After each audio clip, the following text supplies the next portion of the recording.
오늘도 하나님의 은혜와 사랑과 평강, 그리스도의 향기, 주님이 주시는 은총이 든든한 교회와 이 말씀을 전 세계에서 방송을 통해서 유튜브를 통해서 듣는 분들에게 함께하기를 진심으로 축원드립니다. 욥기서 23장 10절로 17절을 통해서 고난을 이겨야 합니다 하는 제목으로 같이 은혜를 나누고자 합니다. 인생의 삶 속에는 항상 기적과 축복과 또 평탄한 삶만 사는 것이 아닙니다. 살다 보면 핍박도 오고 환난도 당하고 고난이 올 때가 있습니다. 그 고난을 당할 때 성도와 또 일반 교회에 등록하고 왔다 갔다 하는 종교인과의 차이를 대처하는 모습 속에서 찾아볼 수가 있어요. 거듭나지 못한 종교인들은 성령 받지 못하고 교회에 등록만 한 것으로 만족하고 다니는 자를 의미합니다. 그러나 성도는 신앙을 가진 자, 그리스도의 영이 없으면 그리스도의 사람이 아니다. 내 속에 그리스도로 꽉 차 있어야 돼요. 성령에 충만한 사람입니다. 그런 사람이 하나님을 의지하고 성령으로 거듭나서 천국을 소유한 자, 신앙을 가진 자를 말합니다. 다시 말하면 성도는 신앙을 가진 자, 이게 성도입니다. 신앙이 뭘까? 우리가 한자로 보면 믿을 신 우러러 앙이란 말을 씁니다. 믿고 주님을 우러러 보는 거예요. 신앙인이라는 것은 전능하신 하나님, 지금도 살아계신 하나님, 천지를 창조하신 하나님, 인간의 생사화복을 주관하시는 하나님, 오늘 이 자리에 여기서 역사하시는 하나님, 바로 그분을 믿고 그분을 우러러보며 그분께 도움을 구하고 그분만 바라보고 따르는 자를 신앙인이라고 말하는 것입니다. 그렇기 때문에 신앙인은 어떤 고난이, 환난이, 핍박이 온다 할지라도 넘어지거나 쓰러지지 않습니다. 낙심하지 않습니다. 포기하지 않습니다.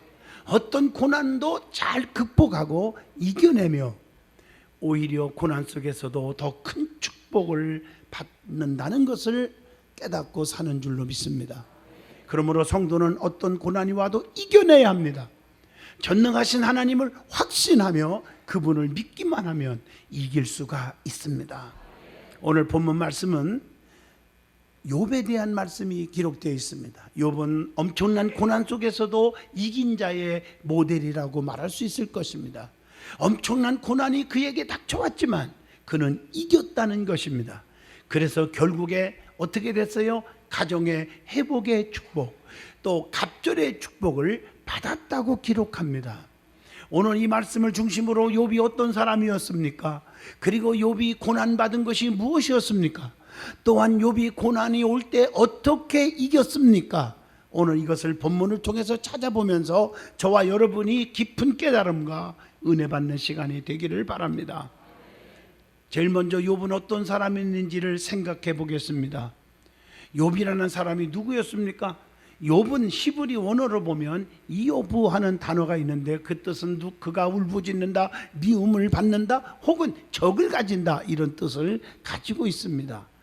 그런데 욥기서 1장 1절에 보면 우스 땅의 욥이라 불리는 사람이 있었는데 그 사람은 온전하고 정직하여 하나님을 경외하며 악에서 떠난 자더라, 이렇게 소개를 하고 있습니다. 여기서 주는 교훈이 뭘까요? 온전하고 정직한 사람, 악에서 떠난 사람인데도 때로는 고난이 올 수 있다는 것을 교훈하고 있습니다. 내가 하나님을 잘 믿는데, 내가 봉사하고 헌신하고 주님을 사랑하는데 왜 나에게 이런 고난이 올까? 원망하고 낙심하지 않기를 바라는 것입니다. 욥은 하나님께 인정을 받은 사람입니다. 하나님께서 사탄에게 분명히 욥을 인정하는 말을 하셨어요. 사탄이 하나님께 항거합니다. 저 욥이라는 사람이요, 돈도 많고요, 또 많은 하인들도 거느리고요, 아주 그냥 배부르니까 하나님을 섬기고 사랑한다고 그러지, 그렇지 않으면 하나님 버릴 거라, 이런 식으로 비앙장거릴 때 하나님께서 아니다, 목숨만 건들지 말고 한번 해봐라, 절대 나 버리지 않는다. 오늘도 하나님으로부터 이런 인정을 받기를 원합니다. 욥기서 1장 8절에 보니까 여호와께서 사탄에게 이르시되 네가 내 종 욥을 주의하여 보았느냐? 그와 같이 온전하고 정직하여 하나님을 경외하며 악에서 떠난 자는 세상에 없느니라. 이렇게 소개를 합니다. 욥은 어떠한 고난이 와도 환난이 와도 자기의 온전함을 굳게 지켰다고 하나님께서 인정하고 있습니다. 욥기서 2장 3절의 말씀입니다. 그러므로 성도는 하나님으로부터 인정받는 자가 되어야 합니다. 어떤 고난이 시험이 환난이 온다 할지라도 절대적으로 하나님을 배신하지 않는 자라고 인정받아야 됩니다. 누가 뭐라 해도 욥은 절대로 나 배신 안 한다, 절대로 나 떠나지 않는다, 이렇게 인정받아야 하지 않겠습니까? 저도 목회하면서 성도들을 보면요, 아무개 권사, 아무개 장로님, 아무개 집사님 말할 것 없어. 그 사람은요, 제가 잘못 없는데도 혼내줘도 절대로 시험 들지 않고 입이 두자 나오지 않고 낙심하지 않고 교회 떠나지 않아요. 이런 분들이 우리 교회에 많습니다. 그게 기둥이 아닐까요? 욥은 동방 사람 중에 가장 훌륭한 자라고 칭찬하지요. 욥기서 1장 2절로 3절 보세요. 이 사람은 동방 사람 중에 가장 훌륭한 자라, 이렇게 기록되어 있어요. 그런 욥에게 고난이 온 거예요. 욥이 당한 고난이 무엇입니까? 오늘 성경을 잘 보세요. 사랑하는 성도 여러분, 의롭게 살아도 고난이 올 수 있다는 것을 전제로 말합니다. 욥은 많은 재산을 잃어버리는 고난을 당했습니다. 욥기서 1장 14절로 17절에 기록되어 있습니다. 그 많은 재산이 하루아침에 다 날아갔어요. 물질의 고난이 올 수도 있어요. 진실하게 살아도 욥을 보니까 물질 때문에 낙심하고 우리 믿음의 사람들은 포기해서는 안 될 줄로 믿습니다. 성경에 보면 창세기 19장 26절 보세요. 노새처는요, 물질의 미련 때문에 불순종하고 살짝이면 괜찮나요? 하고 살짝 뒤를 쳐다보다가 그 자리에서 소금 기둥이 되고 말았음을 말씀하고 있잖아요. 돈 때문에 하나님 버린 사람 많아요. 마태복음 19장 22절 보면 부자 청년은 물질로 인해서 근심하며 엄청난 영생을 포기하고 떠나가니라, 이렇게 기록하고 있습니다. 오늘 여러분 물질로 시험 들지 않기를 원합니다. 욥은 그 다음에 10남매를 잃었습니다. 욥기서 1장 18절로 19절입니다. 여러분 한번 보세요. 자식 하나만 잃어도 10년 동안 애통하는 가정 내가 보았어요. 그런데 욥은 10남매가 다 죽어버렸어요. 얼마나 인간적으로 슬프겠어요. 이런 고난이 어디 있겠습니까? 뿐만 아니라 욥은 건강까지 잃었어요. 욥기서 2장 7절로 8절 보니까 사탄이 이에 여호와 앞에서 물러가서 욥을 쳐서 그의 발바닥에서 정수리까지 종기가 나게 한지라. 얼마나 괴로웠으면 기와장을 깨서 온몸을 박박박박 긁었겠습니까? 그것뿐입니까? 욥기서 2장 9절 보니까 당신이 그래도 자기의 온전함을 굳게 지키겠느냐? 하나님을 욕하고 죽으라. 그렇게 믿었던 아내의 필요한 위로도 잊어버리고 아내의 핍박을 받았습니다. 가족으로부터 오는 핍박과 고난도 있었다는 사실입니다. 여러분, 성도는 말씀을 들을 때 항상 나의 입장과 바꿔놓고 생각하며 들어야 합니다. 내가 만약 욥이라면 원망 안 했을까? 내가 만약에 욥이라면 하나님 버리지 않았을까? 여러분, 입장을 바꿔놓고 생각하고 성경을 읽으면요, 은혜가 따따블이 옵니다. 넘치게 될 줄로 믿습니다. 어떻게 저런 고난 속에서도 욥은 하나님을 버리지 않고 원망하지 않고 감사했을까? 이게 중요한 거 아니겠어요? 항상 내 입장과 바꿔놓고 생각하면서 말씀을 들으면 은혜가 넘치게 된다는 것입니다. 할렐루야. 아브라함이 독자 이삭을 모리아산에 번제로 드리러 갔을 때 과연 나라면 바칠 수 있었을까? 창세기 22장 2절. 한번 입장을 바꿔놓고 생각하면 눈물이 없이는 읽을 수가 없지요. 어린 반푼아치도 없지요. 저 같아도. 그 아브라함이 존경받는 거죠.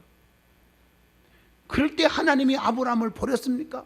이삭을 버렸습니까? 그런 엄청난 시험 가운데서도 이겼더니 하나님께서 이삭에게 머리털 하나 건들지 않고 하나님께서 그에게 100배의 축복을 주셨고요, 재물의 축복을 주셨고요, 180살 살도록 장수의 건강의 축복을 주셨습니다. 아브라함에게는 믿음의 조상, 복의 근원, 자녀의 축복, 물질의 거부가 되게 해 주셨습니다. 여러분, 가나안 여인의 딸이 흉악하게 귀신에 들려서 시집도 못 가고 막 발작하는 거예요. 그래서 주님 앞에 나와서 고쳐달라고 했더니 주님이 개들에게 던짐이 마땅하도다. 여러분 입장론을 바꿔놓고 생각해 보세요. 그러면 주님 앞에 덤비지 않았겠어요? 그럴 수가 있냐고? 그런데 이 여인 좀 보세요. 맞습니다. 개만도 못한 여자 맞아요.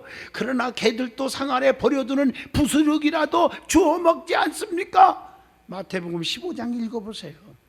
우리 주님이 얼마나 감동이 되면 여자여 내 믿음이 크도다, 내 소원대로 되라. 딸이 깨끗이 나았어요. 가정의 행복을 찾았어요. 회복의 은혜를 받았다고요. 어떤 고난이 닥쳐온다 할지라도 변하지 않는, 무슨 소리를 들어도 변하지 않는 그런 믿음이 중요하다는 것이죠. 그렇기 때문에 성도들에게 고난이 올 때, 환난이 올 때 무관심할 것이 아니라 더 기도해주고 관심을 갖는 것이 중요하다는 것입니다. 그러면 욥이 어떻게 이런 고난을 이겼습니까? 바로 이 말씀이에요. 욥은 고난 속에서도 욥기서 1장 22절 보세요. 이 모든 일에 욥이 범죄하지 아니하고 하나님을 향하여 대들지 않고, 그 말이에요, 원망하지 아니하니라. 인내했어요. 인내 참았어요. 견뎠어요. 야고보서 5장 11절 보세요. 보라, 인내하는 자를 우리가 복되다 하나니 너희가 욥의 인내를 들었고 그랬어요. 뿐만 아니라 욥은 하나님께 찬송을 했어요.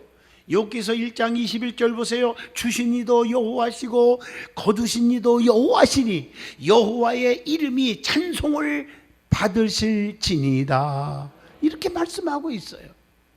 욥은 고난 속에서도 이루시려고 하는 하나님의 뜻을 헤아렸습니다.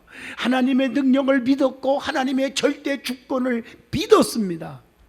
그의 신앙의 고백과 믿음을 통해서 우리도 고난을 이길 수 있는 자가 다 되시기를 주님의 이름으로 축원드립니다. 그리고 욥은 하나님께서 모든 것을 다 아신다고 믿었다는 거예요. 그게 믿음이에요. 본문 10절, 내가 가는 길을 그가 아시나니 그가 나를 단련하신 후에는 내가 순금같이 되어 나오리라. 하나님이 누구십니까? 라고 질문하면 많은 분들이 세 가지를 꼭 얘기해요. 능치 못함이 없다, 전능성. 모르시는 것이 없이 다 아신다, 전지성. 안 계신 것이 없이 어디든지 계시다, 무소부재성. 그거 다 얘기하잖아요. 그런데 하나님은 전능성, 능치 못함이 없어요. 그 전능성을 발휘를 아무거나 하는 게 아니에요. 무소부재성, 어디든지 계셔서 다 보고 계셔요. 전지성, 다 알아요. 그래서 그걸 보시고 하나님이 살려줄 건가, 고쳐줄 건가, 축복할 건가를 결정하는 거예요. 전능성을 발휘할 건가, 안 할 건가를 결정하는 것이 하나님이에요. 성경을 다 보세요. 전부 그렇게 돼 있어요. 사드락과 메섹과 아벳느고가 7배나 뜨거운 불 속에 집어 던졌지만 하나님은 거기 계셨죠. 무소부재성. 우상 앞에 절하지 않는 거, 신앙을 지킨 것 때문에 들어왔잖아요. 다 아셨잖아요. 전지성. 그래서 머리털 하나 상하지 않게 보호해 줬죠. 전능성. 다니엘서 3장 23절로 27절입니다. 다니엘도 보세요. 사자굴 속에 던져졌지만 하나님은 거기 계셔서 무소부재성. 기도를 중단하지 않고 사자굴 속에 들어갈 줄 알면서도 기도했던 걸 아셨죠? 전지성. 그래서 하나님은 발톱 하나 머리털 하나 상하지 않도록 사자의 입을 한봉시켜서 지켜줬지요. 전능성. 다니엘서 6장 22절로 23절입니다. 하나님은 누구를 지켜줄까? 누구를 특별 보호해 주실까? 이거 아셔야 합니다. 하나님께서는 택한 백성들의 모든 걸 알고 계셔. 근심도 알고 있어요. 출애굽기 3장 7절 알고 있어요. 하나님은 인간의 심장을 살피신다고 그랬어요. 에레미야 17장 10절의 말씀입니다. 하나님께서는 인간의 연약함, 그것도 환난, 궁핍, 이것도 다 아신대요. 계시록 2장 9절 보면요, 내가 네 환난과 궁핍을 알거니와, 그렇게 말하고 있잖아요. 그렇기 때문에 하나님께서 우리와 함께 하시고 우리를 지키시고 도우시고 붙들어 주신다는 것이죠. 이사야 41장 10절에 두려워하지 말라, 놀라지 말라, 내가 너와 함께함이니라. 나는 네 하나님이 됨이니라. 내가 너를 굳세게 하리라. 참으로 너를 도와주리라. 참으로 나의 의로운 오른손으로 너를 붙들리라. 이렇게 말씀하고 있어요. 힘드십니까? 하나님이 우리를 붙들어 주신답니다. 하나님이 우리를 지켜주신답니다. 우리는 우리의 삶을 하나님이 모른다고 생각하고 있죠. 아니에요. 다 아셔요. 하나님께서는 안고 일어섬까지도 아신다고. 시편 139편 2절에 보니까 주께서 내가 안고 일어섬까지도 아시고, 내가 하늘에 올라갈지라도 거기 계시고 음부에 내려갈지라도 거기 계시며 주의 오른손이 나를 붙드시나이다. 시편 138편 하나님은 다 아시잖아요. 높이 계셔도 낮은 자를 하감하시며 멀리 계셔도 교만한 자를 다 아신다고 했습니다. 그 다음에 욥은요, 하나님께서 단련시켜서 순금같이 되어 나오게 하신다고 믿었다는 거지요. 본문 10절, 그가 나를 단련하신 후에는 내가 순금같이 되어 나오리라. 하나님께서는 단련하여 순금으로 만든 것처럼 성도들을 연단하여 환난과 핍박과 고난을 통해서 연단하여 순금 같은 믿음의 인격으로 양육하시는 것입니다. 베드로전서 4장 12절로 14절의 말씀에도 기록되어 있습니다. 그래서 어떤 시험이 와도 염려하지 마라, 이렇게 말씀하고 있어요. 성경을 읽다 보면 이 단련이라는 단어가 엄청나게 많이 기록되어 있더라고요.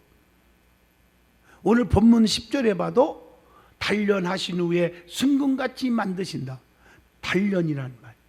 또 시편 12편 6절에 보면 말씀으로 흙 도가니에서 7번 단련한다, 그런 말씀이 나와요. 또 시편 26편 2절 보면 여호와여 나를 살피시고 시험하사 내 뜻과 내 양심을 단련하소서. 하나님께서는 뜻과 양심을 단련하신다고 했어요. 또 시편 105편 19절 보면 곧 여호와의 말씀이 응할 때까지라 그의 말씀이 그를 단련하였도다. 말씀이 응할 때까지 단련하시는 하나님. 하나님께서 단련, 즉 고난을 통해서 어떻게 해주십니까? 바로 이겁니다. 시편 119편 71절에 답이 나옵니다. 하나님의 깊은 뜻과 하나님의 깊은 섭리를 알게 해주신다는 것이죠. 고난당한 것이 내게 유익이라 이로 말미암아 내가 주의 율례들을 배우게 되었나이다. 시편 119편 71절에 말씀하고 계십니다. 고난 속에서도 그래서 우리는 겸손해지게 합니다. 고린도후서 12장 7절, 너무 자만하지 않게 하시려고 내 육체의 가시 곧 사탄의 사자를 주셨으니. 오늘 여러분, 이 고난과 박해가 없으면요 교만이 하늘을 찔러요. 잘 나갈 때 목에 힘이 들어가요. 잘 나갈 때 조심하라겠잖아. 선줄로 생각하는 자는 넘어질까 조심하라고 했습니다. 그런데 이 고난 후에 반드시 하나님은 이 고난을 겪은 다음에 망하게 하는 게 아니라 하나님의 상급을 주신다는 거죠. 마태복음 5장 11절로 12절, 나로 말미암아 너희를 욕하고 박해하고 거짓으로 너희를 거슬려 모든 악한 말을 할 때에는 너희에게 복이 있나니 기뻐하고 즐거워하라. 하늘에서 너희의 상이 크미니라. 시편 138편 8절에 여호와께서 반드시 보상해 주시리라. 히브리서 11장 6절, 상 주시는 자이심을 믿어야 할지니라. 그래서 욥은 말씀으로 고난을 이겼다는 거죠. 본문 11절로 12절의 말씀입니다. 말씀 갖고 이겼어요. 이게 중요한 거예요. 우리도 말씀으로 고난을 이길 수 있기를 주 이름으로 축원드립니다. 이겨야 돼요. 내 발이 그의 걸음을 바로 따랐으며 내가 그의 길을 지켜 치우치지 아니하였고 이렇게 말씀하고 계신 줄로 믿습니다. 내가 그의 입술의 명령을 어기지 아니하고 정한 음식보다 그의 입의 말씀을 귀히 여겼도다, 이렇게 말씀하고 계십니다. 예수님께서도 40일을 금식하셨어요. 영역이 얼마나 강하겠어요. 그럼에도 불구하고 마귀가 시험을 하잖아요. 마태복음 4장 3절로 4절에 보면 예수님 앞에 나와서 돌덩어리가 떡덩어리가 되게 하라, 네가 하나님의 아들이지 않냐, 이런 말이에요. 돌덩어리가 떡덩이가 되게 하라. 그때 예수님이 뭐라 했어요? 예수께서 대답하여 이르시되 기록하였으되 사람이 떡으로만 살 것이 아니요 하나님의 입으로부터 나오는 모든 말씀으로 살 것이니라 하였느니라. 기록하였으되 주 너희 하나님을 기록된 말씀으로 시험하지 말라 그랬어요. 욥은 하나님의 말씀의 길을 지켜 치우치지 않았다고 칭찬합니다. 11절 보시면 본문에 내 발이 그의 걸음을 바로 따랐으며 내가 그의 길을 지켜 치우치지 아니하였고 그랬어요. 그리고 욥은 입술의 명령을 어기지 않았다고 본문 12절에 말씀을 하고 있습니다. 입술의 말씀을 아주 귀하게 여겼다, 그렇게 기록되어 있어요. 우리 욥의 신앙을 배워야 돼요. 말씀이 내 안에 계시면요 시험 들지 않아요. 자녀들 속에 말씀을 넣어줘야 돼요. 제가 어릴 적에 부모님의 밑에서 모태신앙으로 제가 자랐거든요. 한 번도 교회와 하나님을 떠난 적이 없어요. 가정예배를 통해서 어릴 때 말씀을 외웠고 읽었고 말씀의 귀함을 깨달았습니다. 그래서 그 말씀 속에서 제가 양심의 가책도 느낄 줄 알았고, 한 번은 배가 엄청나게 보릿고개 때 배 고팠잖아요. 호박죽 한 그릇 먹고 두 그릇 먹으려니까 우리 어머님이 얘야 한 그릇만 먹어라, 냉겨야 저녁에도 먹지. 여러분은 이게 믿어질려나 몰라도 그런 시절이 있었더랬어요. 너무 배고픈데 학교 갔다 오는데요, 초등학교 다닐 때 애들이요 양심의 가책도 없이 무를, 남의 무를 양쪽 길가에 무를 탁탁 뽑아가지고 탁 비벼가지고 막 씹어 먹어요. 배고플 때 먹는 거 쳐다보면 더 배고픈 거 아시죠? 나는 그걸 못 뽑아 먹었어요. 그래서 참다 왜 못 뽑아 먹었냐, 하나님 말씀이 자꾸 두르는 거예요. 건들지 말라고, 네 거 아닌 건. 그러다가 참다 못해서 솔직히 이실 짓고 하는 거예요. 여러분들아, 너희들만 뽑아 쳐먹으면 되니? 나도 하나 뽑아서 줘라. 그랬더니 애들이 뭐라 하냐면 너는 손모가지가 없냐 그러는 거예요. 아 있지. 근데 왜 못 뽑아 먹니? 하나님이 지금 보고 계셔. 그 말씀에 또 건드리면 안 된다고 그랬어. 나는 못 뽑아. 네가 뽑아줘라. 그래서 뽑아줘서 먹었는지 안 먹었는지 잘 기억이 안 나요. 그것까지는 제가 지금 사실은. 그런 시절이 있었어요. 내가 왜 못 뽑았을까? 말씀이 내 안에 계시니까 도대체 뽑을 수가 없더라고요. 여러분, 말씀이 세상을 이기고 환난을 이기고 유혹을 이기고 말씀이 가난을 이기고 배고픔도 이기게 해준다 이 말이에요. 그리고 욥은 자신이 두려워하는 것이 어둠과 흑암 때문이 아니라 하나님으로부터임을 고백함으로 고난을 이겼습니다. 그게 본문 15절로 17절에 기록되어 있습니다. 하나님께서는요 택한 백성을 어둠 속에서 살도록 놔두지 않으신다는 겁니다. 그러면 성경의 어둠에 대해서 표현을 한번 읽어보면요, 본문 15절로 17절에도 나오고 에스겔 32장 7절로 8절에도 나와요. 어둠을, 죽음을 가리킬 때 어둠이라고 말해요. 또 욥기서 37장 19절이나 요한일서 2장 8절 보면 어둠은 영적인 무지함을 가리켜요. 또 시편 112편 4절에 고난을 가리킬 때 어둠으로 표현했어요. 또 잠언서 4장 19절에 보면 죄악의 길을 가리킬 때 어둠이라고, 악인의 길은 어둠 같아서 그가 걸려 넘어져도 그것이 무엇인지를 깨닫지 못하느니라, 이렇게 표현하고 있어요. 또 전도서 5장 17절 보면 슬픔을 가리킬 때 어둠으로 표현하고요.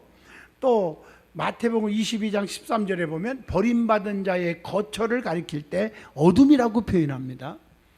또 요한복음 8장 12절을 보면 죄악을 가리킬 때 어둠으로 표현할 때가 있어요. 또 데살로니가전서 5장 5절 보면 영적으로 타락한 세상을 가리킬 때 어둠이라고 표현합니다. 자, 하나님께서는 이러한 어둠 속에서 자기 백성 우리들을 건져주시고 이기게 해 주신다는 말씀입니다. 결론입니다. 욥은 엄청난 고난 속에서 하나님을 버리지 않았고 원망이나 불평하지 않았습니다. 오히려 모든 것을 이뤘지만 욥기서 1장 21절에 고백합니다. 주신 이도 여호와시요 거두신 이도 여호와시라. 그렇게 고백함으로 모든 것이 하나님의 섭리와 뜻대로 움직임을 고백했다는 것입니다. 엄청난 고난 속에서 모든 것을 하나님께서는 다 하시고 단련하여 순금같이 귀하게 만드시는 분이 하나님이심을 믿었고 말씀으로 그래서 고난을 물리친 겁니다.